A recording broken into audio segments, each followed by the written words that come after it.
하나님의 은혜에 감사드립니다. 오늘도 새벽에 올려드리는 우리 예배를 연락해 주시고 은혜 풍성히 내려 주시옵소서. 예수님 이름으로 기도드립니다. 아멘. 300장입니다.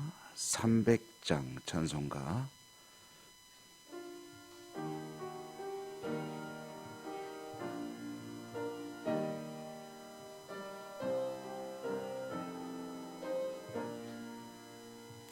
내 맘이 낙심되며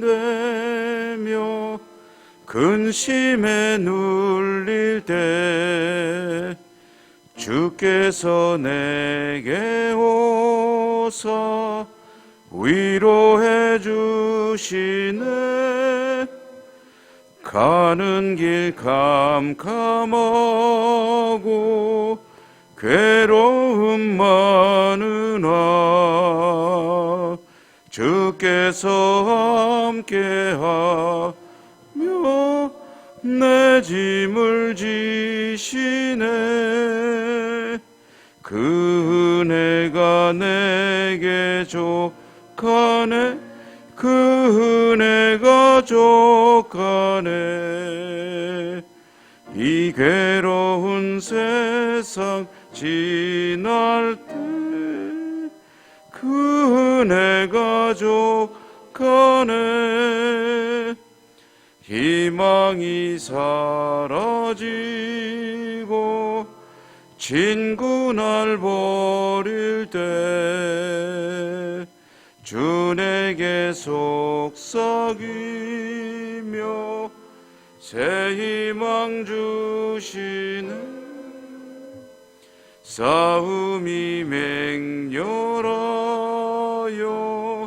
두려워 떨 때에 승리의 왕이 되신 주 음성 들리네. 그 은혜가 내게 족하네. 그 은혜가 족하네. 이 괴로운 세상 지날 때 그 은혜가 번민이 가득 차고 눈물이 흐를 때 주 나의 곁에 오사 위로해 주시네. 환난이 닥쳐와서 어려움 당할 때 주님의 능력이 원수를 이기네. 그 은혜가 내게 족하네. 그 은혜가 족하네. 이 괴로운 세상 지날 때 그 은혜가 족하네.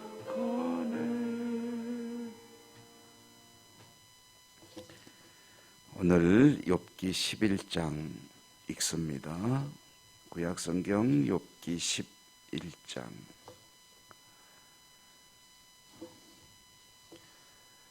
1절에서 11절까지 1절에서 11절까지 욥기 11장 읽습니다. 교독합니다.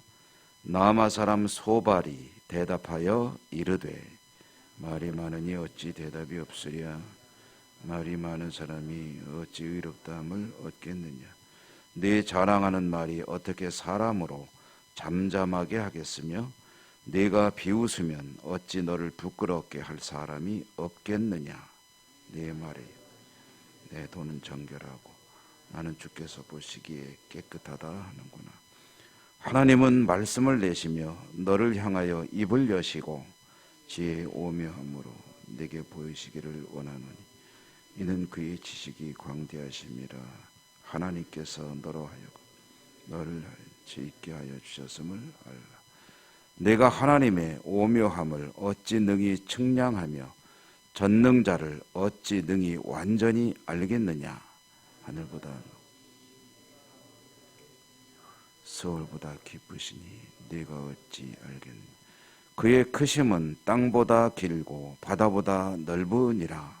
하나님이 두루 다니시며 가두시고 재판을 여시면 누가 능히 막을 소냐. 하나님은 허망한 사람을 아시나니 악한 일은 상관하지 않으시는 듯하나 다 보시느니라. 아멘. 오늘도 주님의 은혜가 함께 하시기를 기원합니다. 욥과 세 친구 이야기. 이제 두 친구가 찾아와서 욥과 변론하였고, 이제 세 번째 대만 사람 엘리바스라고 하는 친구가 먼저 이야기를 꺼냈고, 또 수아 사람 빌닷이라고 하는 사람이 두 번째로 욥에 대해서 자신의 의견을 쭉 이야기하였고, 이제 그런 친구들의 말에 대해서 욥이 자신의 심경을 반박하듯이 토로했을 때, 이제 세 번째로 나아마 사람 소발이라고 하는 친구가 이야기를 입을 열어 꺼냅니다. 친구들의 이야기의 논조를 보면은 좀 화가 나 있고 또 답답해하는 것을, 그런 심경을 담고 있음을 알 수가 있습니다. 특별히 이제 조금씩 뒤로 갈수록 친구들의 말의 강도도 세지고 또 그들의 말 속에 분노가 담겨 있음을 알 수 있습니다. 오늘 이 소발이 욥을 향해 사는 이야기도 의도는 이제 욥을 위해서, 욥을 위로하고 욥이 이 시련과 환난을 벗어나는 데 도움을 주고 싶은 마음에서 꺼내는 이야기이지만, 그러나 상당히 그 안에는 좀 분노한 그런 마음을 담고 있다 하는 것을 알 수 있는 이야기입니다. 소발은 왜 화가 났느냐? 이 욥의 이야기를 듣고 화가 난 거죠. 왜 화가 났느냐 하면은 욥이 주장하는 두 가지 사실에 대해서 굉장히 이 친구가 뭔가 좀 크게 잘못 생각하고 있구나 하는 그런 느낌을 받고 이제 화를 내고 있는 그런 것인데요. 소발이 화를 내는 두 가지 이유는 욥이 자신의 결백을 주장하고 있다는 것, 거기에 대해서 굉장히 못마땅합니다. 나는 잘못한 게 없다고 계속 욥이 주장하고 있거든요. 두 번째로는 하나님이 왜 이렇게 나를 정말 괴롭히는지 모르겠다. 하나님의 일은 마치 나를 감시하다가 요만큼만, 아주 조금만 수가 틀리면 그걸 가지고 엄청난 그런 징벌을 내리시는 그런 하나님이시냐, 도대체 왜 이러시느냐 하는 그런 하나님의 과도한 징벌에 대한 그런 욥의 심경, 그것에 대해서 소발이 화가 난 겁니다. 이와 같이 이 소발이 화난 이유가 이런 두 가지이기 때문에 거기에 대해서 하는 이야기도 역시 이 두 가지를 반박하는 것으로 이제 대체로 이야기가 이제 이어지게 되죠. 첫째로 욥이 잘못한 것이 없다, 또는 하나님은 정말 지나치시다라는 주장, 이 두 가지 주장에 대해서 소발이 말하는 첫 번째 주제는 뭐냐면, 하나님은 정확하게 다 알고 계신다 하는 사실입니다.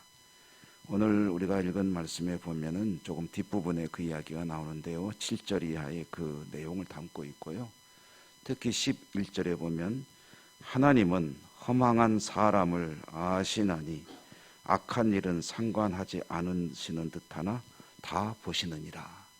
그러니까 하나님께서 이 잘못된 생각을 가지고 있는 사람들을 다 제대로 모르시겠는가? 악한 사람의 악한 것을 모르시겠는가? 다 아신다. 하나님이 다 아신다. 너는 지금 하나님에 대해서 잘못 착각하고 있다. 하나님은 정확하게 모든 것을 아시는 분이다 하는 그런 이야기. 그다음에 두 번째로는 그럼에도 불구하고 하나님은 자비를 베푸셔서 네가 말하듯이 하나하나 다 이렇게 감시하고 있다가 뭔가 잘못하면 옳지 잘 걸렸다고 해서 그냥 매를 드는 분이 아니라 상당한 부분들을 다 잊어버리시고 없는 것으로 쳐주시고 그 중에 일부만 가지고 필요에 따라 징계하시는 분이다 라는 이야기를 하고 있습니다. 6절에 보면 지혜의 오묘함으로 내게 보이시기를 원하노니 이는 그의 지식이 광대하심이라. 하나님께서 너로 하여금 너의 죄를 잊게 하여 주셨음을 알라. 그러니까 이 욥이 자기가 결박하다고 생각하는 것은 결백해서 그런 것이 아니라 그것까지도 하나님의 은혜라는 거예요. 네가 잘못한 게 없는 것 같으냐? 하나님이 너로 하여금 너의 죄를 잊게 해주셨기 때문에 그런 것이지, 만약에 자신이 지은 죄를 다 생각나게 하면 너는 괴로워서 못 살 것이다. 하나님이 잊게 해주시는 은혜를 베푸셔서 마치 자신은 결백한 줄 알고 사는 것이다 라는 그런 이야기를 통해서 이 말은 뭐냐면, 하나님이 너의 죄가 100가지가 있고 10,000가지가 있어도 그걸 다 징계하는 것이 아니라 때로는 가끔 필요할 때 그 어떤 것에 대해서 하나님이 징벌하시는 것이다 라는 이야기로 욥의 이야기를 이제 반박하고 있는 거죠. 이 소발의 말을 곰곰이 들여다보면 사실 틀린 말은 없습니다. 맞는 말입니다. 하나님이 다 알고 계시고 정확히 알고 계시죠. 그리고 하나님은 사람들의 모든 과오와 죄와 허물과 오류를 그대로 다 징계하시는 분이 아니고 노하기를 더디하신다, 인자하시다, 오래 기다려주신다. 그래서 인간의 모든 죄들이 이제 하나님에 의해서 용인되어지고 그리고 용서되어지는 것이죠. 그러므로 소발의 말은 틀린 말은 아닙니다. 그러나 한 가지 이제 우리가 주목하게 되는 것은 이 말이 맞는 말인데 이 맞는 말이 이제 상황에 적절하냐 하는 것이 항상 이제 문제가 되는 거죠. 옳은 말을 하는 것은 쉬운 일입니다. 그런데 상황에 적절한 말을 하는 것은 그것은 그렇게 쉬운 일이 아닙니다. 소발의 말의 특징을 보면 욥에 대비해서 어떤 생각을 가지고 있냐면 일종의 우월감을 가지고 있음을 알 수가 있습니다. 너는 잘 모르는데 나는 안다는 거죠. 네 말을 들어보니까 너는 하나님에 대해서 너무 모르고 있는데 하나님은 이런 분이야 라고 하면서 하는 이야기, 물론 맞는 이야기이지만 또 상황에 적절한 말이 아니기도 하면서 동시에 굉장히 중요한 그런 하나의 허점이 있다고 한다면 마치 자신은 하나님에 대해서 다 알고 있는 것처럼 이야기를 하고 있다는 거예요. 나는 잘 알고 너는 모른다는 거죠. 나는 알고 너는 모른다는 이 자세가 사실 항상 가르치고 그 다음에 내 생각으로 상대방을 설득시키려고 하고 그리고 내 생각을 상대방에게 주입시키려는 그런 자세를 갖게 되는 거죠. 그런데 사실 여러분, 자신은 제대로 알고 있다고 생각하고 욥을 질책하는 이 소발의 이 자세가 우리는 이렇게 볼 때 사실 사람들은 다 똑같지 않습니까? 조금 나은 사람이 있고 조금 못한 사람이 있을 수는 있겠지만 그게 이제 사람들이 볼 때 키가 좀 크고 작고 보이지, 또 얼굴이 잘생기고 못생겨 보이고 또 좀 더 부자로 보이고 좀 더 가난해 보이고 좀 더 공부를 많이 했고 덜 했고 이렇게 보이는 것이지, 하나님이 보실 때는 다 똑같습니다. 하나님께서 보실 때는 이 땅에 의인은 없나니 하나도 없다. 하나님 보시는 관점에서 모두가 다 불의한 그런 존재들이고 누가 누구를 판단하고 그리고 옳으니 그르니 할 그런 사실 상황은 아니라는 거죠. 주님 보실 때 하나님 앞에는 모두가 다 부족하기 짝이 없는 사람이고요. 그러므로 주님께서 말씀하시기를 하나님의 백성들이 굉장히 중요하게 여기고 살아야 될 한 가지 중요한 사고방식, 그것은 비판하지 말라는 것이죠. 비판하지 마라. 아무도 비판하지 마라. 왜냐하면 그 비판으로 내가 비판을 받을 것이기 때문이다. 여러분, 산후라면 그런 생각을 할 때가 있습니다. 아이고 참 잘하네 못하네 하는 생각이 들고 판단하려는 생각이 들 때가 있는데요. 그런데 저나 여러분 우리들이 이런 생각을 가지고 있으면 참 좋습니다. 만약에 누군가에 대해서 옳으니 그르니 또는 믿음이 바르니 틀렸느니 이렇게 판단하려는 생각이 들 때, 그때 그것이 내가 지금 오류에 빠지고 있는 신호다라는 것을 알 수 있으면 참 좋습니다.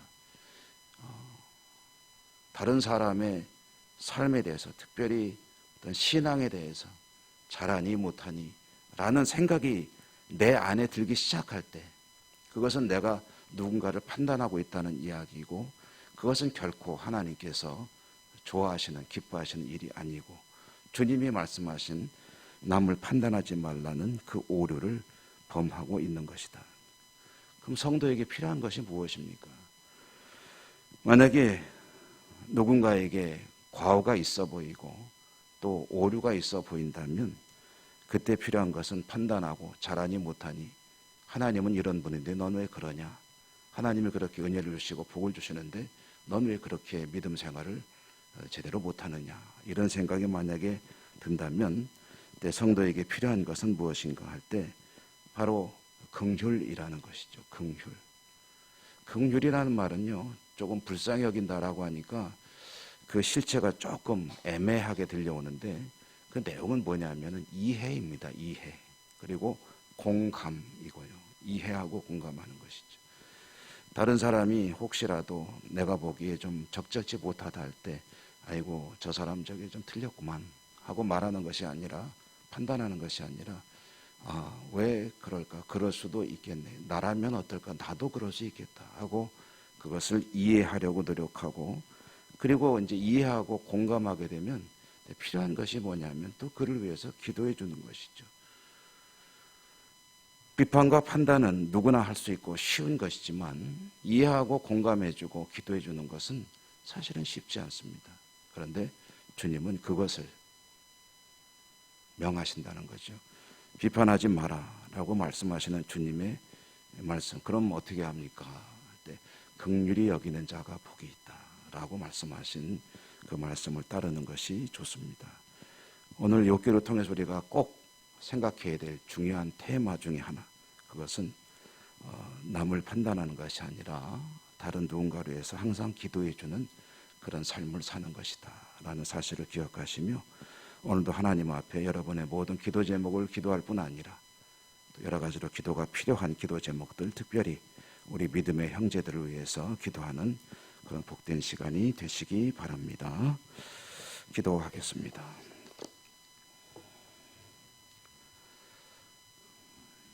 욥의 이야기를 읽어가며 우리들의 모습도 이 안에 많이 들어있구나 하는 것을 깨닫게 됩니다. 오늘 소발이 그랬듯이 저희들도 누군가를 바라보며 하나님 앞에 왜 그렇게 사느냐 라고 판단할 때가 얼마나 많은지 모릅니다. 판단은 우리의 일이 아니고 불쌍히 여기고 공감하고 이해하며 긍휼의 마음을 가지고 기도해 주는 것이 또 하나님께서 바라시는 것임을 다시 한번 생각합니다. 늘 마음에 나라를 품고 민족을 품고 이웃을 품고 형제들을 품고 나의 기도가 필요한 모든 이들을 위해 중보하며 기도하며 하나님께 나아가는 저희들의 믿음과 삶이 될 수 있도록 인도하시고 축복해 주옵소서. 더욱이 우리의 삶 가운데도 많은 기도의 제목들이 있습니다.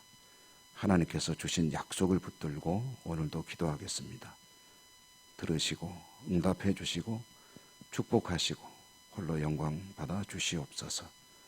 예수님 이름으로 감사하고 기도 올리옵나이다. 아멘. 하늘에 계신 우리 아버지 이름을 거룩하게 하시며 아버지의 나라가 오게 하시며 아버지의 뜻이 하늘에서와 같이 땅에서도 이루어지게 하소서. 오늘 우리에게 일용할 양식을 주시고 우리가 우리에게 잘못한 사람을 용서하여 준 것 같이 우리 죄를 용서하여 주시고 우리를 시험에 빠지지 않게 하시고 악에서 구하소서.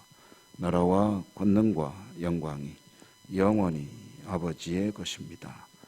아멘. 오늘도 주신 말씀 속에 들어있는 하나님의 음성 기억하시며 기도하시고 여러분의 모든 간절한 소원들 간구하시고 우리가 함께 기도하는 공동기도 하나님께 또한 올리시기 바랍니다. 다 같이 기도하겠습니다.